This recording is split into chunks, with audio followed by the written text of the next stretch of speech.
Hello everyone, welcome back to my channel. আমার Shubhra from fabrics paint and tips. আমাদের দেশের জাতীয় ফুল শাপলা। বিভিন্ন রং বেরঙের শাপলা ফুল দেখা যায় আমাদের দেশের বিল অঞ্চলগুলোতে। তার মধ্যে এই বেগুনি রঙের শাপলা ফুলটি সবার অনেক পছন্দ এবং জনপ্রিয় একটি ফুল। হ্যাঁ ভিউয়ার্স, আজকে এই বেগুনি রঙের শাপলা ফুলটি নিয়েই থাকছে আমাদের ভিডিওটি। চলুন তাহলে শুরু করা যাক। ভিডিওটি শুরু করার পূর্বে আপনি যদি আমাদের চ্যানেলে নতুন হয়ে থাকেন তাহলে অবশ্যই চ্যানেলটি সাবস্ক্রাইব করে নেবেন এবং পাশে থাকা বেল আইকনটি বাজিয়ে দিবেন। আমি আগে থেকেই পেন্সিল দিয়ে ফুল এবং পাতাগুলো কম্পোজিশন করে এঁকে নিয়েছি। আপনারাও এভাবে আমার মতো করে পেন্সিল দিয়ে কম্পোজিশন করে ড্রয়িং করে নিতে পারেন, এতে করে আপনাদের পেইন্ট করতে সুবিধা হবে। তো আমি প্রথমে পাতার কালার দিয়ে শুরু করছি। পাতার এই কালারটা আমি হলুদ, সামান্য পরিমাণ নীল এবং সামান্য পরিমাণ লালের সাহায্যে তৈরি করে নিয়েছি।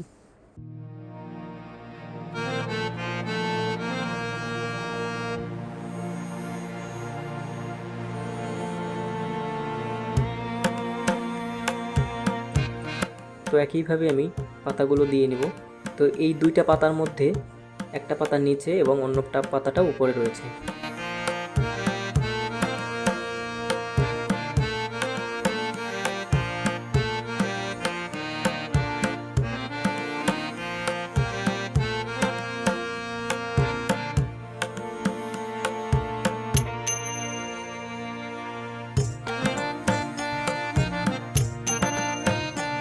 তো একই রকমভাবে আমি সবগুলো পাতা এঁকে নিলাম।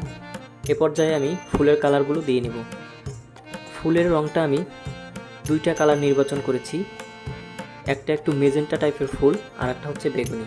তো এখানে যে ফুলটা আছে এটা মেজেন্টা টাইপের ফুল। তো এই ফুলটার জন্য আমি সামান্য মেজেন্টা রং নিয়ে ফুলের পাপড়ির নিচের অংশগুলোতে দিয়ে দিচ্ছি এবং পাপড়ির উপরের অংশগুলো সাদা দিয়ে মিলিয়ে দিচ্ছি। তো এভাবে প্রতিটা পাপড়ি ধরে ধরে আমি কালারগুলো দিয়ে নিব।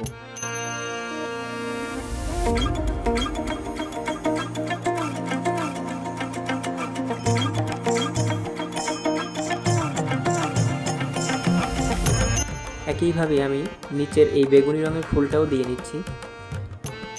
বেগুনি কালারটা আমি পাপড়ির গোড়ার অংশগুলোতে দিয়ে নিচ্ছি এবং পাপড়ির উপরের অংশগুলোতে আমি সাদা দিয়ে মিলিয়ে দিচ্ছি। একইভাবে প্রতিটি পাপড়িতে আমি কালার দিয়ে নেব।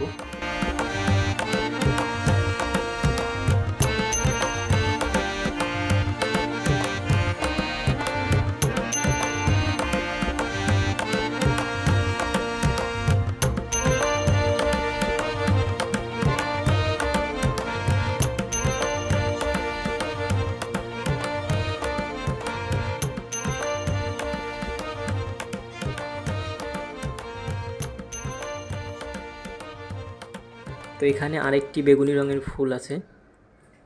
এই ফুলটা তো আমি একইভাবে কালারটা দিয়ে নিব। প্রথমে ফুলের গোড়ার অংশতে বেগুনি কালার, এরপরে ফুলের মাথার অংশগুলো আমি সাদা দিয়ে মিলিয়ে দিচ্ছি। শাপলা ফুলটা অনেকগুলো পাপড়ি, অনেকগুলো লেয়ার থাকে, যার জন্য এই ফুলটা পেইন্ট করা একটু কষ্টসাধ্য। তবে এভাবে পেইন্ট করলে খুব অল্প সময়ে কাজ নামানো সম্ভব।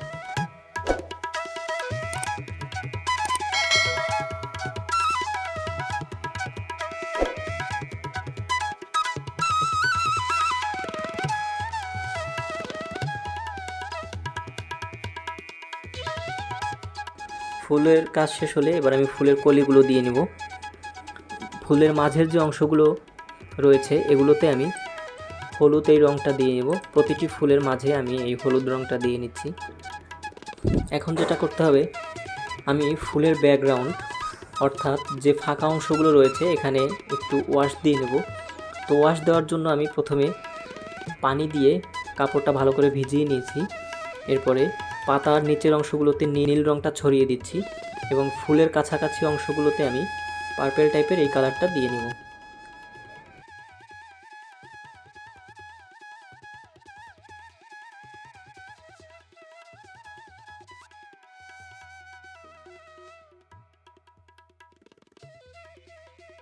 তো ওয়াশটা শুকিয়ে আসার পরে আমি ফুলের ডাঁটাগুলো দিয়ে নিচ্ছি।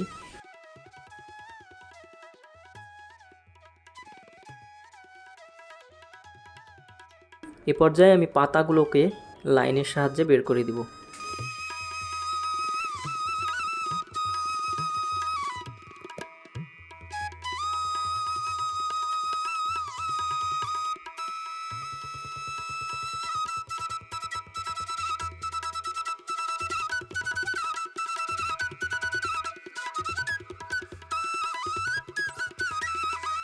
তো পাতার কাজ শেষ হলে আমি ফুল এবং ফুলের মুকুল সব জায়গাতে লাইন দিয়ে ডিটেলসটা বের করে দেওয়ার চেষ্টা করব।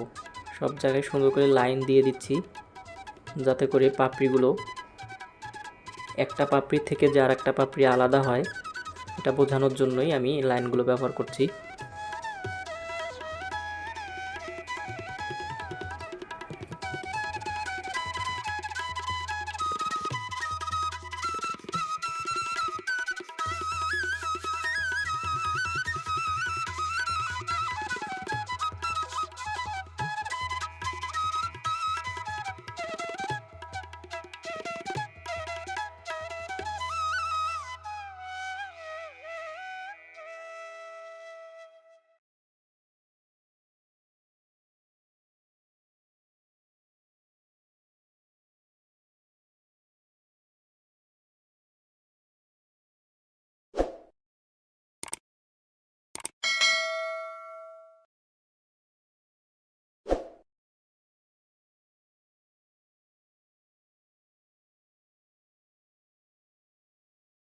তো সম্পূর্ণ কাজটি শেষ হলে আমি সম্পূর্ণ কাজটি আপনাদেরকে দেখানোর চেষ্টা করছি।